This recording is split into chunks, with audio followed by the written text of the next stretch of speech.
আসসালামু আলাইকুম, স্বাগত জানাচ্ছি চ্যানেল আই সংবাদে। সংবাদ কক্ষে আপনাদের সাথে আছি আমি প্রিয়াঙ্কা।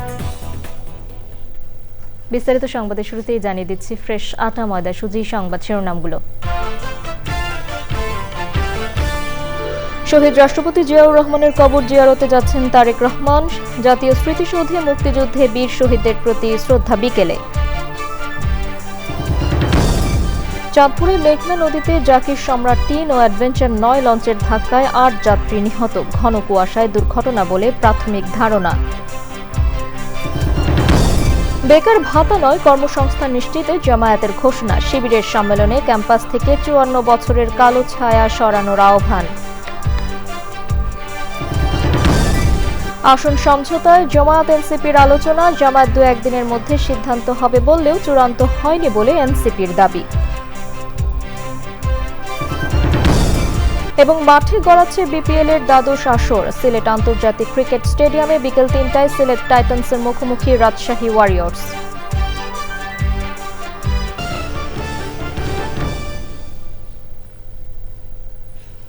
সংবাদ শিরোনামগুলো জানাচ্ছিলাম। এখনকার সংবাদ আয়োজন একই সঙ্গে চ্যানেল আইয়ের ইউটিউব চ্যানেলে এবং চ্যানেল আইয়ের ওটিটি প্ল্যাটফর্ম আই স্ক্রিনে লাইভ স্ট্রিম হচ্ছে। যাচ্ছে বিস্তারিত সংবাদে। প্রায় ১.৫ যুগ পর বৃহস্পতিবার দেশে ফিরে আজ শহীদ প্রেসিডেন্ট জিয়াউর রহমানের কবর জিয়ারত করবেন বিএনপির ভারপ্রাপ্ত চেয়ারম্যান তারেক রহমান। গুলশানে তারেক রহমানের বাসভবনের সামনে আছেন নাজিব বেগ। যাচ্ছি তার কাছে। নাজিব, তারেক রহমানের কিছুক্ষণের মধ্যে তার বাবা শহীদ প্রেসিডেন্ট জিয়াউর রহমানের কবর জিয়ারত করতে যাওয়ার কথা। এই মুহূর্তে সেই কর্মসূচির কি পরিস্থিতি দেখছেন?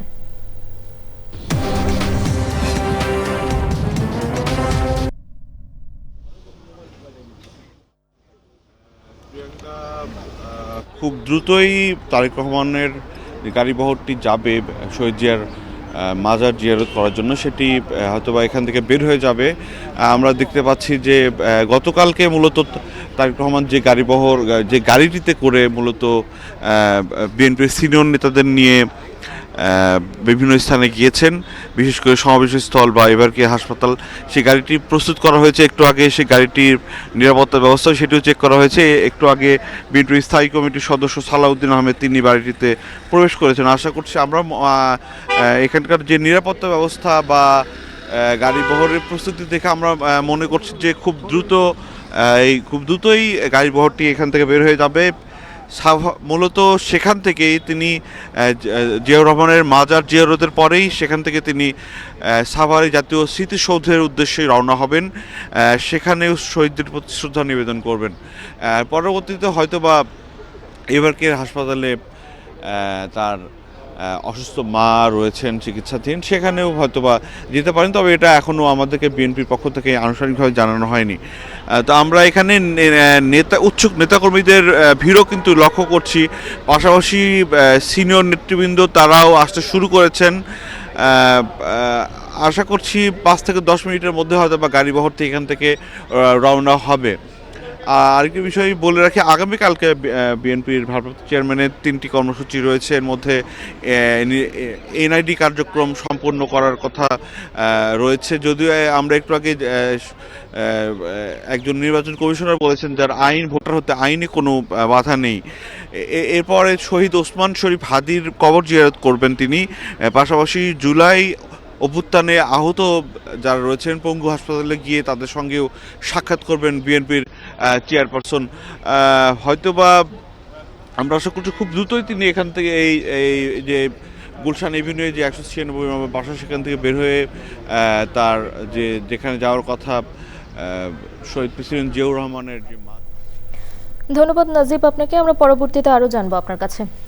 বিএনপির ভারপ্রাপ্ত চেয়ারম্যান তারেক রহমানের জিয়ারত করতে যাওয়ার খবরে আগে ভাগেই জিয়াউর রহমানের মাজার এলাকায় জড়ো হন নেতাকর্মীরা। সেখানে আছেন রাহুল রায়। যাচ্ছে তার কাছে। রাহুল, জিয়াউর রহমানের মাজার এলাকার সার্বিক পরিস্থিতি এখন কেমন দেখছেন?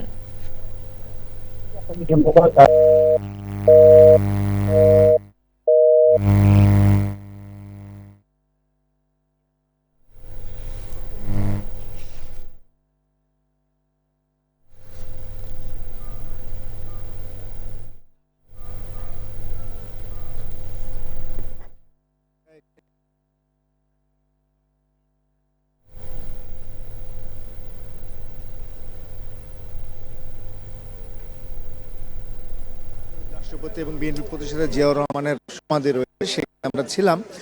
তবে ঘন্টা দুয়েক আগে সেখান থেকে এই করতে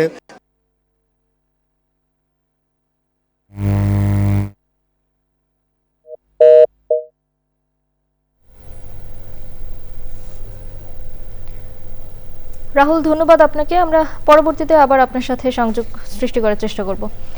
আগামী সংসদ নির্বাচন ঘিরে জটিলতা সহ যে ধোঁয়াশা তৈরি হয়েছিল তারেক রহমানের আগমনে তা কেটে গেছে বলে মন্তব্য করেছেন বিএনপি স্থায়ী কমিটির সদস্য মির্জা আব্বাস। দুপুরে শহীদ রাষ্ট্রপতি জিয়াউর রহমানের সমাধিতে শ্রদ্ধা নিবেদন করতে গিয়ে একথা বলেন ঢাকা ৮ আসনে বিএনপির এই প্রার্থী।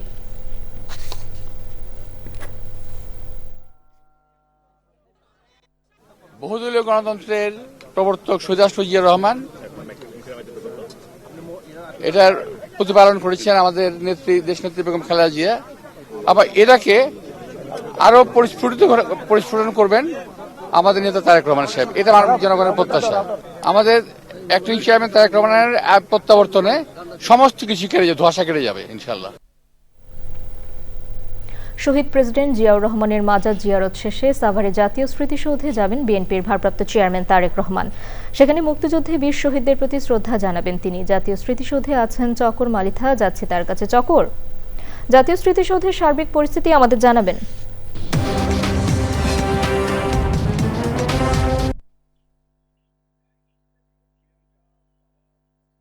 স্মৃতিসৌধে যেখানে স্বাধীনতা যুদ্ধের, মুক্তিযুদ্ধের শহীদদের জন্য যে স্মৃতিসৌধ নির্মিত হয়েছে, এখানে শ্রদ্ধা জানাতে আসবেন শহীদ প্রেসিডেন্ট জিয়াউর রহমানের ছেলে এবং বিএনপির ভারপ্রাপ্ত চেয়ারম্যান তারেক রহমান, যিনি গতকাল লন্ডন থেকে বাংলাদেশে এসেছেন এবং লাখ লাখ মানুষের ভালোবাসায় সিক্ত হয়েছেন। তিনি আজকে প্রথমে শহীদ প্রেসিডেন্ট জিয়াউর রহমানের মাজার জিয়ারত করে সেখান থেকে সরাসরি এই স্মৃতিসৌধে আসবেন। আমরা স্মৃতিসৌধ এলাকায় এসেছি, কিন্তু স্মৃতিসৌধ এলাকার যে প্রধান গেট বা স্মৃতিসৌধে ঢোকার যে প্রধান গেট, সেটি এখনো মিডিয়া কর্মীদের জন্য ওপেন করা হয়নি, বা নেতা কর্মী যারা আসবেন তাদের জন্য ওপেন করা হয়নি। নিরাপত্তার বিষয়টি বিবেচনা করে কাউকেই ঢুকতে দেওয়া হচ্ছে না। আমরা দেখতে পাচ্ছি নেতা কর্মী বা যারা সমর্থক যারা তারা বাইরে এসেছেন, বাইরে অপেক্ষা করছেন। পুলিশ সহ আইন শৃঙ্খলা বাহিনীর সদস্যরা তাদেরকে ভিতরে ঢুকতে দিচ্ছেন না এবং তারা বারবার বলছেন নিরাপত্তার বিষয়টি বিবেচনা করেই ভিতরে ঢুকতে দেওয়া হচ্ছে না। আমরা যতটুকু জানতে পেরেছি, এই যে তারেক রহমান সাহেব বিকাল 4টা নাগাদ এখানে আসবেন এবং সেই 4টা নাগাদ আসার আগে হয়তো আমাদের মিডিয়া কর্মীদেরকে এখানে ঢুকতে দেওয়ার একটা অনুমতি মিলতে পারে। প্রিয়াঙ্কা, ধন্যবাদ চকর আপনাকে। আমরা পরবর্তীতে আরো জানবো আপনার কাছে। চাঁদপুর সদরের হরিণা এলাকায় মেঘনা নদীতে ঘন কুয়াশার কারণে যাত্রীবাহী জাকির সম্রাট 3 ও অ্যাডভেঞ্চার 9 লঞ্চের সংঘর্ষে 8 যাত্রী নিহত হয়েছেন। রাত আনুমানিক 2টার দিকে এই দুর্ঘটনা ঘটে। দুর্ঘটনার পর লঞ্চ দুটি গন্তব্যে চলে যাওয়ায় নিহতদের পরিচয় জানা যায়নি। চাঁদপুর থেকে বিস্তারিত জানাচ্ছেন মোর্শেদ আলম। কুয়াশায় পড়ে দুটি লঞ্চের সংঘর্ষের ঘটনা ঘটেছে। এমবি জাকির সম্রাট ও এমবি অ্যাডভেঞ্চার নামক দুটি লঞ্চ চাঁদপুরের হরিণায় মুখোমুখি সংঘর্ষ হয়। এতে এমবি জাকির হোসেন লঞ্চটি বেশ ক্ষতিগ্রস্ত হয়। চাঁদপুরের বিআইডব্লিউটির পরিদর্শক আব্দুল মান্নানের সাথে আমি কথা বলেছি। তিনি জানান, রাজধানীর সদরঘাট থেকে বরিশাল যাচ্ছিল এমবি অ্যাডভেঞ্চার এবং ভোলা থেকে সদরঘাট ফিরছিলেন এমবি জাকির সম্রাট 3 নামের আরেকটি যাত্রীবাহী লঞ্চ। এ সময় ঘন কুয়াশার মধ্যে পড়ে দুই লঞ্চে মুখোমুখি সংঘর্ষ হয়। এতে এমবি জাকির সম্রাট 3 বেশ কিছু ক্ষতি হয়। এ সময় কয়েকটি যাত্রী হতাহত ঘটনা ঘটে, তবে তার সংখ্যা নিশ্চিত করে তিনি জানাননি। দুর্ঘটনার পর এমবি অ্যাডভেঞ্চার বরিশাল এবং এমবি জাকির সম্রাট ঢাকার দিকে চলে যায়। বিআইডব্লিউটির এই কর্মকর্তা আরও জানান, দুর্ঘটনা কবলিত লঞ্চের মাস্টার গভীর রাতে চাঁদপুর ঘাট টার্মিনালে বেরার চেষ্টা করলে তারা যাত্রীদের যাত্রীরা উত্তেজিত হয়ে ওঠে। এক পর্যায়ে মাঝ নদীতে ওই লঞ্চের আগুন জ্বালিয়ে দেওয়ার হুমকি দেয়। পরে অবস্থা বেগতিক দেখে মাস্টার লঞ্চটা হতাহতে নিয়ে ঢাকার দিকে রওনা হয়।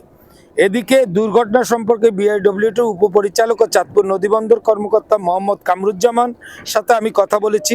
তিনি জানান, মেঘনা নদীতে ঘন কুয়াশার কারণে যাত্রীবাহী 2 লঞ্চের মধ্যে সংঘর্ষে ঊর্ধ্বতন কর্তৃপক্ষকে তিনি জানিয়েছেন। 3টি শর্তে যে কোনো দল জামায়াত ইসলামীর সঙ্গে আসতে পারে বলে মন্তব্য করেছেন জামায়াতের আমির ডক্টর শফিকুর রহমান।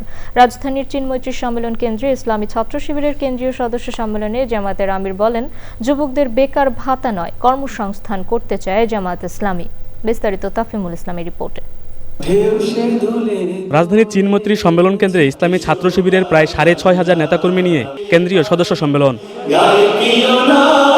সারা দেশ থেকে আসা নেতাকর্মীদের পাশাপাশি জামাতে ইসলামীর কেন্দ্রীয় নেতৃবৃন্দ, বিভিন্ন রাজনৈতিক দলের নেতা ও বিভিন্ন দেশের আমন্ত্রিত অতিথিরা ছিলেন অনুষ্ঠানে।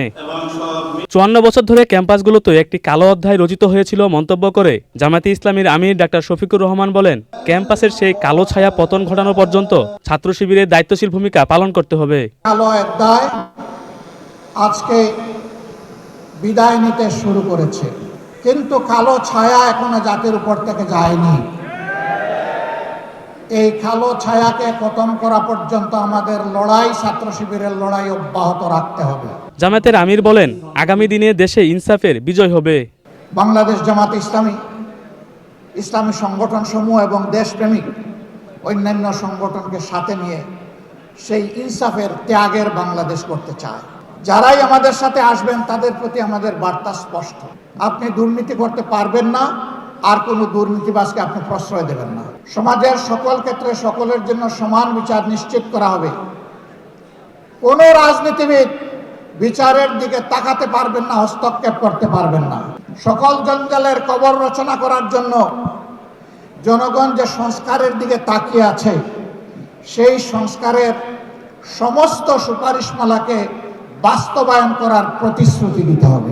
অনুষ্ঠানে বিভিন্ন রাজনৈতিক দলের নেতারা বলেন, আগামী জাতীয় নির্বাচনে জামায়াতের নেতৃত্বে 8 দলীয় জোট ভালো করবে বুঝতে পেরে ষড়যন্ত্র শুরু হয়েছে। তাফিমুল ইসলাম, চ্যানেল আই, ঢাকা। বিএনপির ভারপ্রাপ্ত চেয়ারম্যান তারেক রহমানের ভোটার হতে আইনি কোনো বাধা নেই বলে গণমাধ্যমকে জানিয়েছেন নির্বাচন কমিশনার আব্দুর রহমান এল মাসুদ।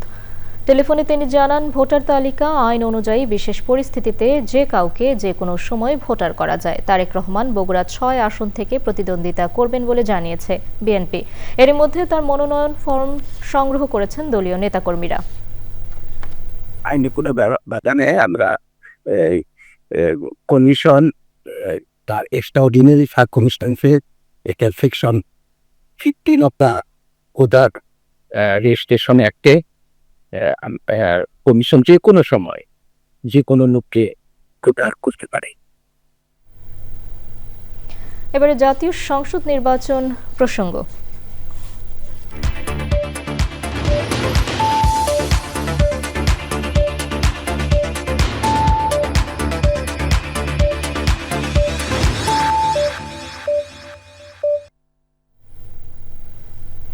অবশেষে জামায়াতে ইসলামীর সঙ্গে আসন সমঝোতা করছে জাতীয় নাগরিক পার্টি এনসিপি। জামাত বলছে, এনসিপি সহ আরও কয়েকটি দলের সাথে আলোচনা চলছে, 2-1 দিনের মধ্যে চূড়ান্ত তালিকা প্রকাশ করা হবে।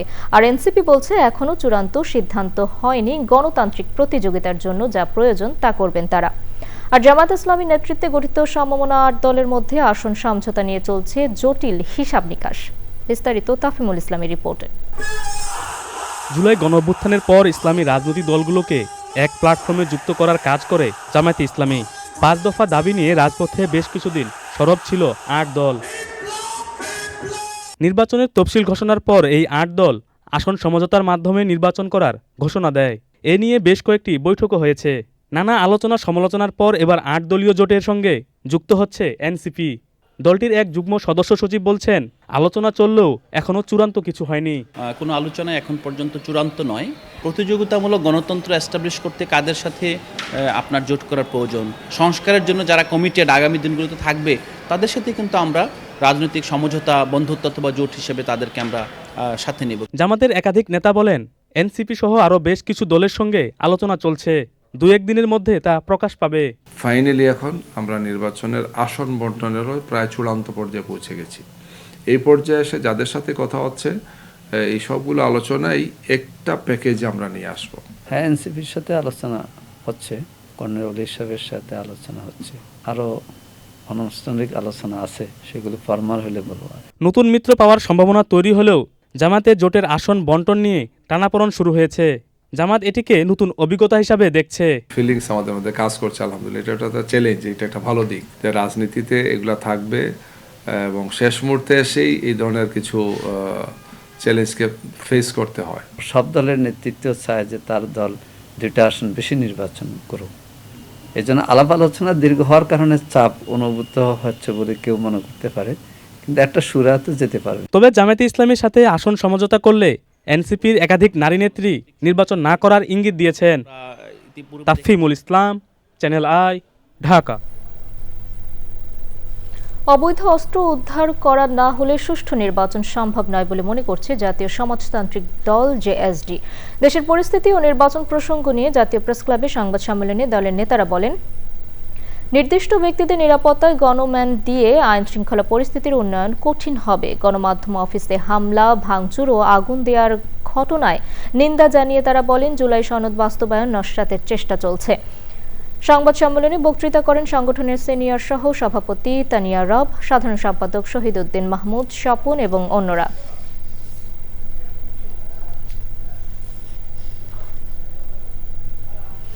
এবারে বিপিএল টি20।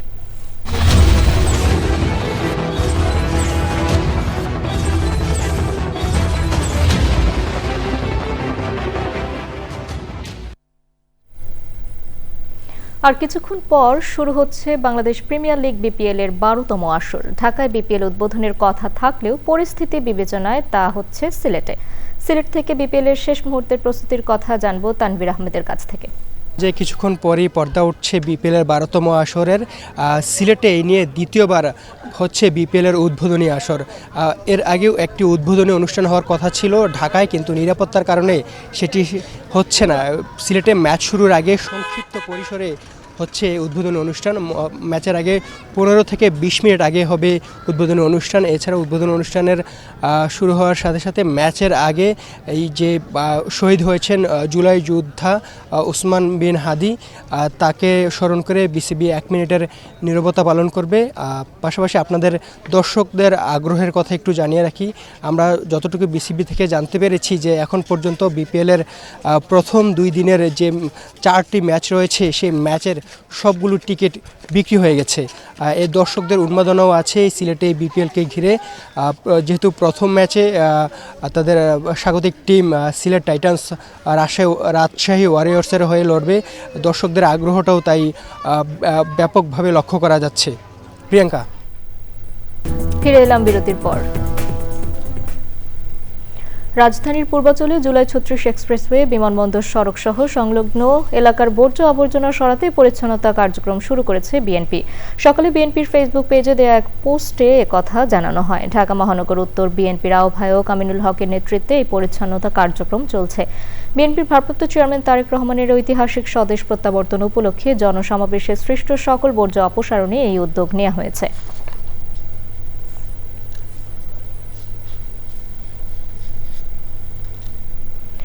রংপুর বিভাগে ঘন কুয়াশা ও হাড় কাঁপানো শীতে জনজীবন বিপর্যস্ত হয়ে পড়েছে। শীতজনিত রোগে আক্রান্ত রোগীদের চাপ বেড়েছে রংপুর মেডিকেল কলেজ হাসপাতালে। 3 দিনে রংপুর মেডিকেল কলেজ হাসপাতালের মেডিসিন ও শিশু বিভাগে 32 জন রোগী মারা গেছেন। মৃত্যুর হারকে স্বাভাবিক বলছে হাসপাতাল কর্তৃপক্ষ। এহসানুল হক সুমনের ভিডিও চিত্রে মেরিনা লাভরির রিপোর্ট। হিমেল হাওয়া ও ঘন কুয়াশায় রংপুরে তীব্র শীত অনুভূত হচ্ছে। জ্বর, শ্বাসকষ্ট, ডায়রিয়া সহ নানা শীতজনিত রোগে আক্রান্ত হচ্ছেন মানুষ। শীত বাড়ায় রোগীর চাপে রংপুর মেডিকেল কলেজ হাসপাতালের শিশু ও মেডিসিন বিভাগে তিল ধারণের ঠাঁই নেই। আমার বাচ্চার অতিরিক্ত ঠান্ডার লাগে নিউমোনিয়া ধরছে, পরে আবার ডাক্তারের কাছে যেয়ে জানতে পারি, পরে রংপুর মেডিকেলে এসে ভর্তি হই। মানে একটা বেডে 3টা করে, মনে করেন যে 2টা-3টা করে বাচ্চা রাখছে। বিশেষ করে হচ্ছে ডাক্তার এখানে সবসময় পাওয়া যাচ্ছে না। ব্রঙ্কিওলাইটিস, নিউমোনিয়া, ব্রঙ্কিয়াল অ্যাজমা একটু বড় বাচ্চাদের ক্ষেত্রে, এবং ডায়রিয়ার প্রকোপও কিছুটা বেড়েছে। যে বেড সংখ্যা রয়েছে তার চেয়ে বেশি পেশেন্ট রয়েছে এবং আমাদের যে জনবল রয়েছে সীমিত জনবল, সেই জনবল নিয়েই আমরা আমাদের সর্বোচ্চ চেষ্টা করছি। হাসপাতাল কর্তৃপক্ষ জানিয়েছে 1000 শয্যার রংপুর মেডিকেল কলেজ হাসপাতালে প্রতিদিন গড়ে 2000-এরও বেশি রোগী ভর্তি থাকছে। নিউমোনিয়া এবং অ্যাজমা সহ অন্যান্য শ্বাসকষ্টজনিত রোগীর সংখ্যা কিছুটা হলেও বেশি আছে, তবে আমাদের সেটা চিকিৎসকরা আমাদের ম্যানেজ করতেছে এবং আমাদের এই রিলেটেড যে চিকিৎসা মানে যন্ত্রপাতি, অক্সিজেন এবং ওষুধপত্র এগুলো সাপ্লাই আছে। 21 ডিসেম্বর থেকে 23 ডিসেম্বর পর্যন্ত রংপুর মেডিকেল কলেজ হাসপাতালে 1421 জন নতুন রোগী ভর্তি হয়েছেন। চিকিৎসাধীন অবস্থায় 3 দিনে মারা যাওয়া 75 জন রোগীর মধ্যে 32 জন মেডিসিন ও শিশু বিভাগের। রংপুর থেকে মেরিনা লাভলি, চ্যানেল আই। নাইজেরিয়ার উত্তর পূর্বাঞ্চলীয় এলাকায় জঙ্গি গোষ্ঠী আইএস-এর ঘাঁটি লক্ষ্য করে শক্তিশালী হামলা চালিয়েছে যুক্তরাষ্ট্র। হামলায় কয়েকজন আইএস সদস্য নিহত হয়েছে। নাইজেরিয়া ও যুক্তরাষ্ট্র কর্তৃপক্ষ এ তথ্য নিশ্চিত করেছে। পাশাপাশি মার্কিন প্রেসিডেন্ট ডোনাল্ড ট্রাম্প স্থানীয় সময় বৃহস্পতিবার সামাজিক মাধ্যম ট্রুথে এক পোস্টে এ তথ্য জানিয়েছেন। ট্রাম্প বলেছেন, যারা বিশেষ করে খ্রিস্টানদের টার্গেট করে হত্যা করছে সেসব সন্ত্রাসীদের বিরুদ্ধে হামলা চালানো হয়েছে। নাইজেরিয়ার পররাষ্ট্র মন্ত্রণালয় শুক্রবার ভোরে এক বিবৃতিতে বলেছে, সন্ত্রাসবাদ মোকাবেলায় যুক্তরাষ্ট্রসহ আন্তর্জাতিক অংশীদারদের সঙ্গে নাইজেরিয়া কর্তৃপক্ষ সক্রিয়ভাবে যুক্ত রয়েছে। এবারে নিটোল টাটা কৃষি সংবাদ।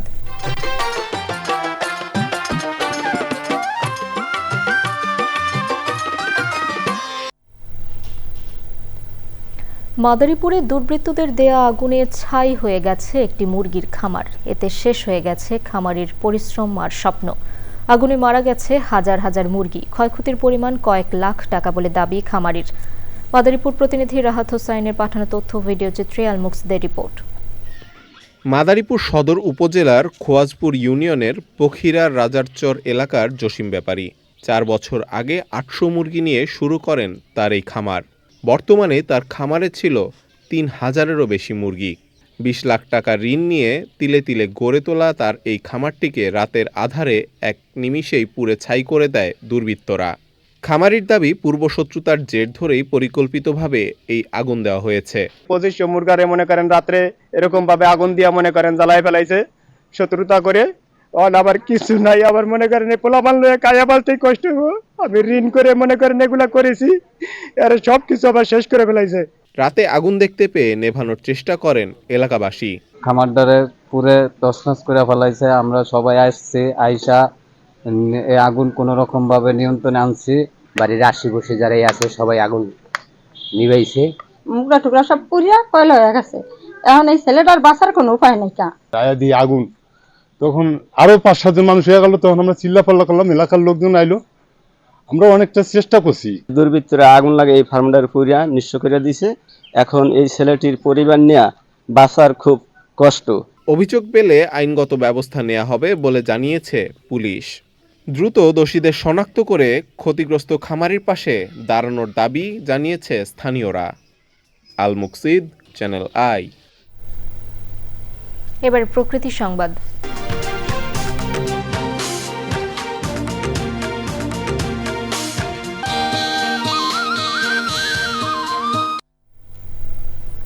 সিরাজগঞ্জ শহর সংলগ্ন যমুনা নদীতে টেকসই বাঁধ নির্মাণে বন্ধ হয়েছে ভাঙন। জেগে উঠেছে নদীতে হারিয়ে যাওয়া প্রায় 156 একর সরকারি বেসরকারি জমি। বৃক্ষরোপণ সহ পরিবেশ বান্ধব নানা উদ্যোগে প্রাণ ফিরেছে প্রকৃতিতে। কর্মসংস্থানের লক্ষ্যে উদ্যোগ নেওয়া হচ্ছে অর্থনৈতিক অঞ্চলের মতো বিশাল কর্মযজ্ঞ। ফেরদৌস রবিনের তথ্য, ভিডিও চিত্রে আফরোজা হাসির রিপোর্ট।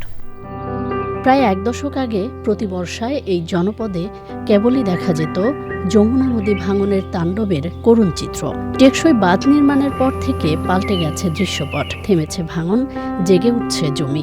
এখন আবার বাঁধাও না, সেই বাঁধও নাই, এখন ছবি কাছে মনে হয় যে সর্বহারা গেছিলাম। এখন বাথর দেওয়ার কারণে আমরা এই জায়গায় মানুষের জায়গায় এসব আশ্রয় নিছি। আর জীবিকার টানে ছুটে চলার ক্লান্তি দূর করতে অনেকেই ছুটে যাচ্ছেন নদী তীরে। বাঁধ হওয়াতে আমরা সুবিধা পাচ্ছি আর কি, চলাফেরা আমরা তো আতঙ্ক নাই তো। কারণ আমাদের চরগুলো জায়গায় গেছে, আমাদের নিজস্ব সম্পত্তি আছে, আমরা এখানে স্থায়ীভাবে কিছু করার চিন্তা ভাবনা করতেছি। নদীভিত্তিক পর্যটন সহ অর্থনৈতিক অঞ্চল গড়ে ওঠার সম্ভাবনাও তৈরি হয়েছে এসব বাঁধ ঘিরে। যমুনা সেতু হওয়ার কারণে কিছু মিল এবং ইন্ডাস্ট্রি গড়ে উঠেছে। ইতিমধ্যে আপনারা দেখেছেন ওখানে বেসিক শিল্পনগরী গড়ে উঠেছে, ইকোনমিক জোন গড়ে উঠেছে। এখন পাশাপাশি যে জায়গাটা আছে এখানে একটা ইপিজেড যদি করা যায়। জেলা প্রশাসন ইতিমধ্যেই সিদ্ধান্ত নিয়েছে ওই এলাকায় অর্থনৈতিক একটি জোন করার জন্য। ওখানে কিন্তু মানুষের এখন জীবন চাঞ্চল্য ফিরে এসেছে, বসবাস শুরু করেছে। ওইখানে যদি আমরা কর্মসংস্থানের ব্যবস্থা করি, সেখানে যদি মিল, কলকারখানা অথবা পর্যটন এরিয়া করা যায়। ডেভেলপমেন্টসে প্রকৃতি রক্ষাটা আমাদের কাছে জরুরি মনে হয়েছিল, সেই করছি। পাশাপাশি এখন প্রকৃতি ডেভেলপ হচ্ছে। স্থায়ী রক্ষাবাঁধের হাত ধরে বদলে যাবে এই জনপদের জীবন জীবিকা, প্রত্যাশা স্থানীয়দের। আফরোজা হাসি, প্রকৃতি ও জীবন ডেস্ক, চ্যানেল আই। দর্শক, সবশেষে ফ্রেশ আটা ময়দা সুজি সংবাদ শিরোনামগুলো জানিয়ে দিচ্ছি আরও একবার। শহীদ রাষ্ট্রপতি জিয়াউর রহমানের কবর জিয়ারতে যাচ্ছেন তারেক রহমান। জাতীয় স্মৃতিসৌধে মুক্তিযুদ্ধে বীর শহীদদের প্রতি শ্রদ্ধা বিকেলে।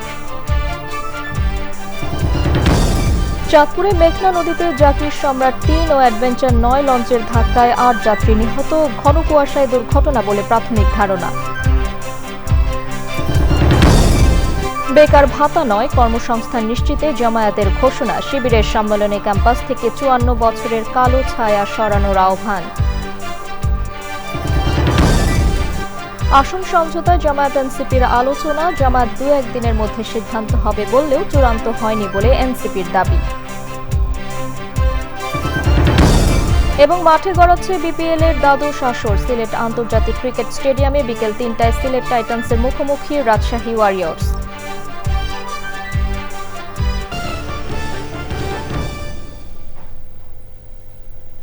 চ্যানেল আইয়ের সর্বশেষ সংবাদ জানতে ভিজিট করুন channelionline.com-এ। যুক্ত থাকুন আমাদের সোশ্যাল মিডিয়া প্ল্যাটফর্মগুলোর সাথে। দর্শক, এখনকার সংবাদ আয়োজন এ পর্যন্তই। এতক্ষণ সাথে থাকার জন্য ধন্যবাদ সবাইকে।